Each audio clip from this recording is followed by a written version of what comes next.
Okay, we got it working, we're rolling. Okay. So, you all set? Not too nervous? No. Okay. No, it's all cool. Okay, good. I got my head straight. Yeah. Got all that pressure done with today, eh? It all went pretty good? Yeah. Okay. Yeah, still battle fears, but that's normal, I Okay. guess. That's what my counselor said. Okay. So, as you know, like, you talked to your lawyer today and you dealt it all, and he told you to come here and provide a statement for everything that happened, right? Mm-hmm. Okay. So that's what I want to do today, is to take a statement, and basically what I want is we're going to cover from, you know, when you, from the point that you guys decided that you were going to go and get the kids, right? Okay. So that's where we'll start from there, and if there's something that's led up to that point or something you want to talk about, that's fine. Okay. But that's all we want to know. We want to know, how did you guys come to this conclusion? Your part of the file is all done, you know that, right? Yeah. You've done your bit and it's finished and dealt with in the court. So there's nothing that you're going to say now that's going to jeopardize that. Mm-hmm. So you don't have to worry about holding back stuff because I didn't mention that in court, now that could change things. You're done. Okay. Whatever happened to you today is finished. Okay? So you don't have to worry about what you tell me. Okay? Okay. All right, so I'm going to say a little blurb here now. We start the formal part of the statement. Okay. Okay, so today's date is March the 8th, 2013. The time is 4:24 hours p.m. It's in regards to file 2013-31. It's the statement of Carrie Rupf. What's your date of birth, Carrie? July 8th, 1975. Okay. So, Carrie, what I want to know, you and Frank were obviously charged with there was an attempted abduction, contrary to a court order, attempted abduction of somebody under 14, and disobeying a court order. That all happened on January 23rd, 2013, right? Yes. And I know you've been through court on it already, and your part is finished. But what I would like you to tell me is what happened that led up to the day, or the events on that day, January 23rd, when you were going to the daycare to get your kids. So just tell me how that happened. Like, can I go back from before that date? Yep, you start where you think it all started to happen. That's where you start. I need a calendar. Well, just roughly. Roughly? Yeah. January 23rd. Roughly around January 20th or so. Frank was going on and on about how I have to get my kids home. And there was a lot of yelling. Just drilling, like I had to do it. I felt like I had to do it and do this for him to shut him up. At that moment, when he was yelling at me,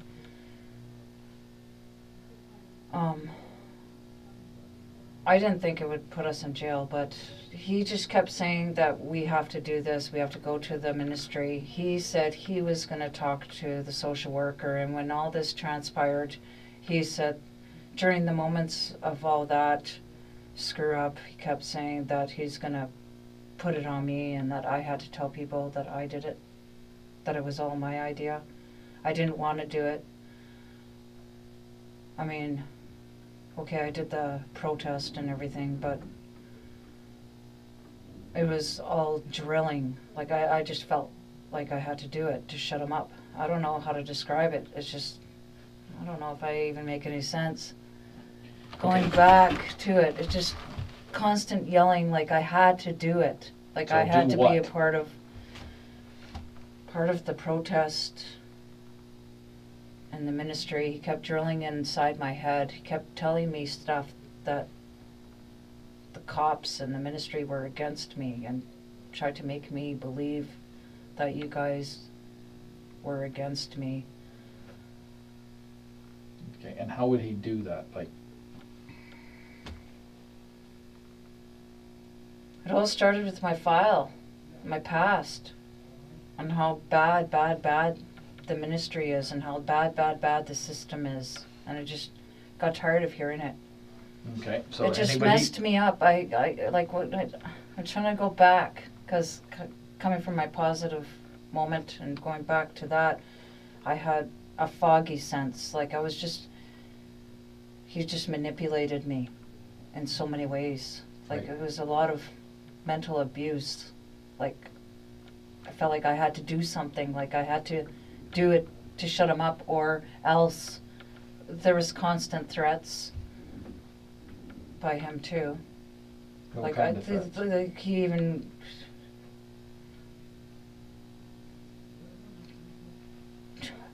just constant threats that if I didn't do something, if I didn't do what he said, I took it as a threat, that because he was so much in my face and overpowering over top of me, Mhm. that I felt that if I didn't do something, he would attack me. Okay. I don't know, like he was physical with me recently. I didn't tell anybody. He grabbed me and was constantly physical with me, like rough, like grabbed me. I just came from the bathroom and he just threw me on the floor in the hallway. I'll never forget that. It all had to do with the file. It had to do with me reporting him to you guys in the first place, and Okay. about him being a mercenary. That too got to me. I felt threatened. I felt that if I didn't do what he said, that he would harm me. That's all. Okay. So, at some point, there was a plan to He said we were get your children. So Yeah. how did that plan come about?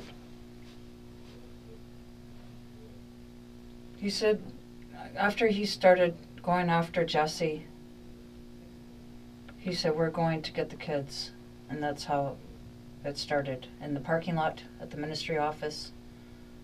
Is this while you were protesting or after? No, that was after. That was like that day we went to go see Jesse. So I guess it happened when? The 22nd?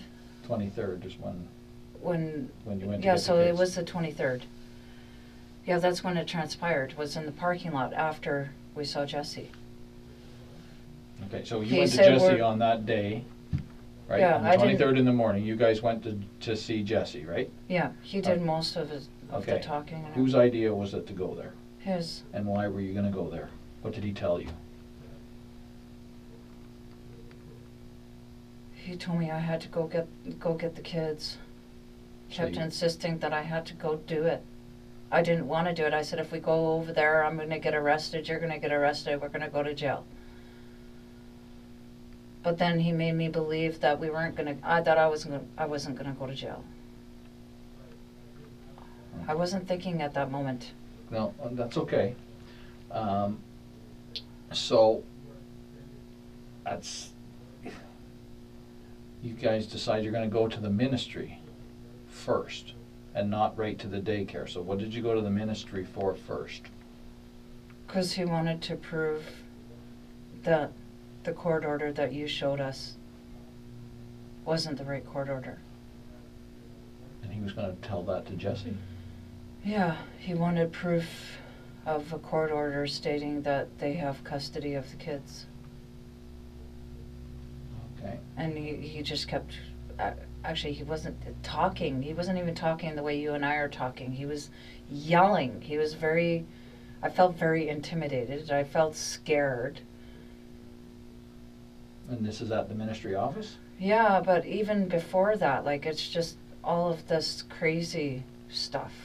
I realize that now, which was totally stupid and wrong, and what kind of a person he really is, and how manipulating he is, and making me believe that you guys were out to get me and keep the kids from me, which wasn't true at all. I see that now because I feel safer with you guys than I do with him. I don't feel safe. He insisted. He just kept insisting on going to the social worker. I just went along. Did he ever tell you at any point that it was a bad idea to try and get your kids back? Yeah. He did. He told you not to do this? So did Frank tell you, Carrie, this is a bad idea, we shouldn't try and get your kids? No. No? No. Okay. No, I never once heard that. Okay. Where did that come from? I'm just saying, what if Frank says to the judge, no, I told her not to do this, it was a bad idea. Is that true? No, because Okay. he's the one that planned it all. He said, we have to go do this. I'm taking responsibility for what I did, for my actions. But he wants to throw me to the wolves and blame it all on me. Like, he became all screwed up with the whole file. Okay. So after you left the ministry office and you guys went to the daycare. He said, we're going to get your kids. Okay. Those were his words. I remember it clear as day. He said, we're going to get the kids. Our kids is how he put it. We're going to get our kids. And that was final. So he what told me happened to then? go do it. So I went in there. So you guys drove from the ministry, right? From the ministry to go to the Robson Valley and go get the kids. Okay, so when you pull up in front of the Robson Valley, Oh, I walked in. did he say anything to you before you left the truck? No. Or you just pulled up and you got out? He pulled up and I got out. Okay. He was laughing. That should have been my first clue, I guess. Okay. So, what were you thinking when you were walking into the Robson Valley to get your kids? What were you thinking?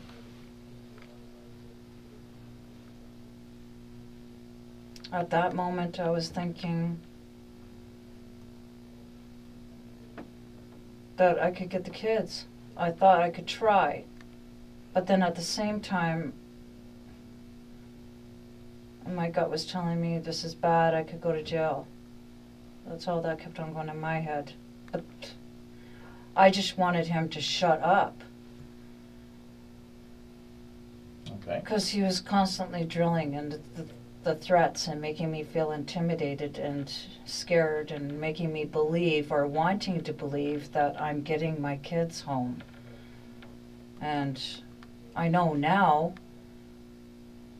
because of what I've been through being away from Frank, that my kids are coming home and that I've got good people working with me, not against me. And if I would have stayed with him, I would have been jail, have a criminal record.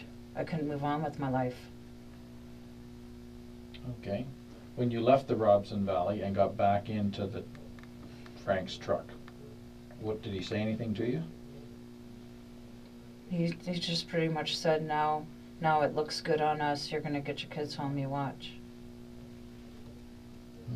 That's all he said. I wonder why you say that now. That looks good. I don't know. Well, I could see now. He's got a sick head, but I don't know. I didn't think anything of it too much. He just kept throwing the court papers in my face, trying to make me believe that it wasn't the right court papers. I guess that's what got me. Okay, so he had you convinced that that court order wasn't real? Yeah, at that moment. Okay. But I know now it's a real court order. I mean, I woke up being in jail. It scared the shit out of me. So now you know. They're not kidding. Told you it was real. Don't break it. I know. At that moment, I was so screwed up. Okay. But it was the verbal. It's what he does to me verbally. I don't know what else to say or how to say it. It's his threats, his verbal threats. It's intimidating. Yeah. Yeah, okay. So I'm curious. I'm just curious, like if you, 'cause we heard today in court he was going to call you as a witness, right? So how would that make you feel if he started to question you about stuff? I would shake. Yeah. Like I had a hard time calming down just with him, his presence being in there. Yeah, okay. His name, everything about him, as you could tell, it makes me tense in here. It makes my chest tight. Okay. Yeah, you have like a physical reaction around him, right? Yeah, okay.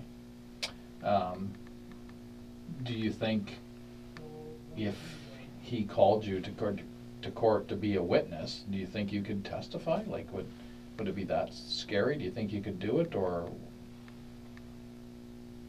I don't know. You'd have everybody in the courtroom around you anyway, right? You know he couldn't hurt you. Yeah. Right. Yeah. Yeah. But I have a hard time speaking. Oh, no. Because of his intimidation and the way he talks. Yeah. And how loud he is and how, yeah, I don't know. I'd have to see when I get there. Yeah, and you have to know also in your own mind, you have to know that the judge would not allow him to badger you or hover over you or anything like that. He would stay on the far side of the room and ask you monotone questions, right? He can't like put any inflection that he's insinuating a threat or. Well, he wants to blame me for everything. Right. He wants me to be a witness for him. Right. And the only thing I could witness is the fact that it was planned and orchestrated before we went to the office, because he insisted that's what's going to happen and that's what we have to do. Right, and that was him that planned it, not you. Yeah. Okay. I didn't want to do it, but I did it because I wanted to shut him up and get him off my back. Okay. Okay, I think that's what we wanted to find out today is, obviously there was this plan that you guys had and you acted on it, and my curiosity is okay, who made the plan? Why did you guys act on it after I had told you that it was a real court order? And I thought I convinced you that day that I gave you the copy of it. So I'm just curious that, okay, but you still went ahead and did it. So I was just curious whose idea was that and what was the planning behind that? And obviously you said it was Frank. Yeah? Yes. Okay. All right, so tell me just a little bit, since you've had this no contact with Frank, how have you been doing? How do you feel? How's your life been going? My life's been going great. I feel positive. I feel better as a woman as a whole, like I've ever felt in my whole entire life. I've never felt this way ever. I've never felt this good. Good. Good for you.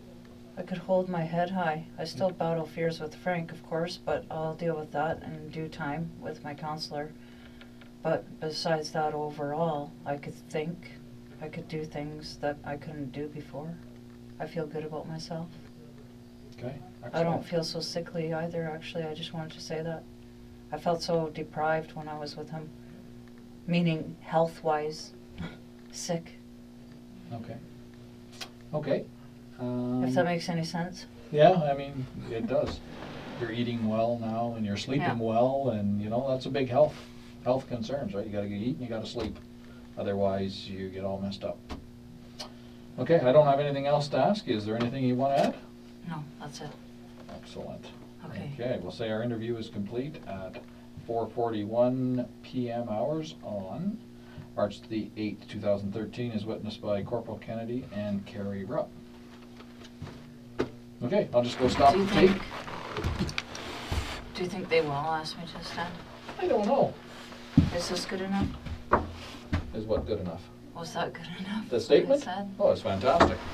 Yeah, hang on just a sec. I'll be right back. Okay.